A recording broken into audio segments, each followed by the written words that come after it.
Hello guys, my name is Fabi and welcome to my channel. Today we are going to do a flip through of my Hemlock and Oak Daily Journal during the January month. You guys have not seen this, but this is my Hemlock and Oak Daily Journal. I went with a black cover because for the last years I've had lighter color covers and they always get super dirty, so I'm looking forward to having a black cover where I don't have to be picky about how it looks. Okay, I put some stickers in the front page, and then we're going to skip over. This was my cover for January. I took regular printer paper and covered up, in this case it was a blank page that was on this area. I covered it up because I always like doing covers for the theme for my month, so this was the theme I decided to go for January. I do make covers for all of my journal covers, so if you want to see the process of how I got it done, check out those shorts. Now this is how I've been working with the monthly overview in my journal. I have made doodles or used stickers to represent something that happened each day. I've been doing this for about 3 years now and I always love it. It turns out really cool, although it takes a lot of time. Now, before, what I was doing was I was using an Archer and Olive and building my own layouts as I went throughout the year. I still had a monthly calendar where I used doodles and stuff to represent what happened each day, but I found out that I needed more space to journal and be able to use my stickers and all that, so that's one of the reasons I decided to go with a Hemlock and Oak.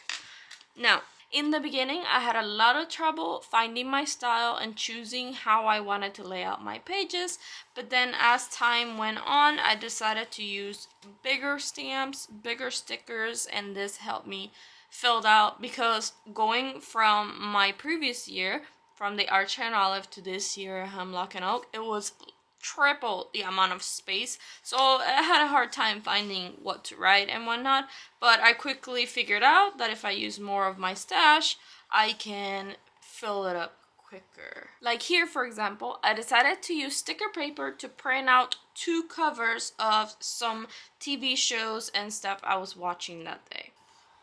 I've also been placing the day at the top. I haven't been worried about writing the number, but I think that might be something that I include for the next month.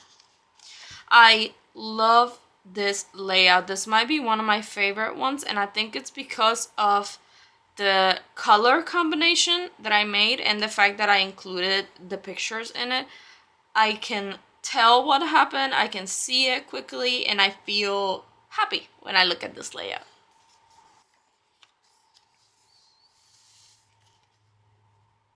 I did find that I've been using a lot of my stamps lately, more than the stickers, which is kind of the opposite that I wanted to do. I wanted to use more stickers and more washi tape than use stamps, but it's a good balance because the notebook, there's 365 days in this notebook, so if I put a lot of stickers in it, it'll turn out to be double the size, and I really don't want that because I want to preserve the binding for it.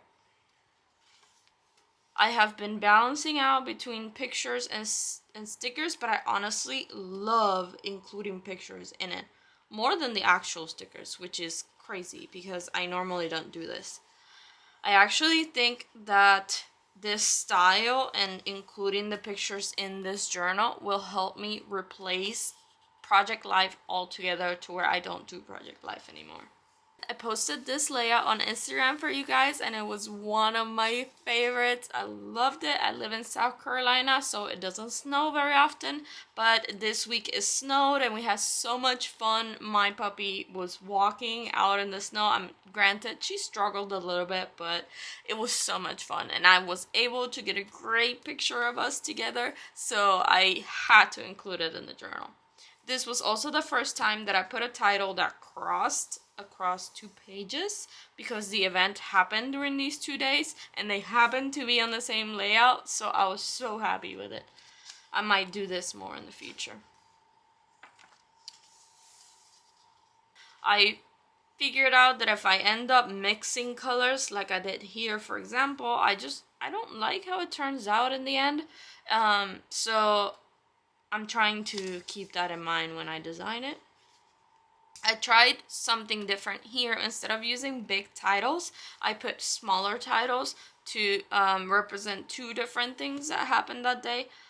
I'm not a big fan of this because when I look at the layout from afar, this sort of mixes in with my capitalized writing. So it might be too small. I like this style a little bit more. But, you know, personal preference. I used stickers here to represent the day for the first time, and it was honestly cool that I got to use my alphas, but I always have trouble finding all the letters that I need in the same sticker sheet, so I decided to keep it to 3 letters instead of the whole name. Also, I don't think Wednesday would have fit in there.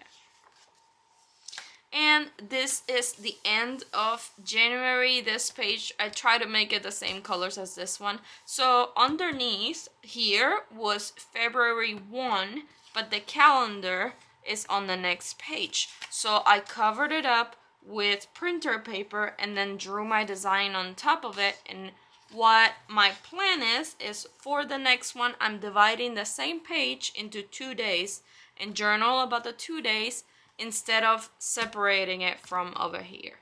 For the next months, I will do the same thing. So March, for example, this one, March 1, is right before the calendar.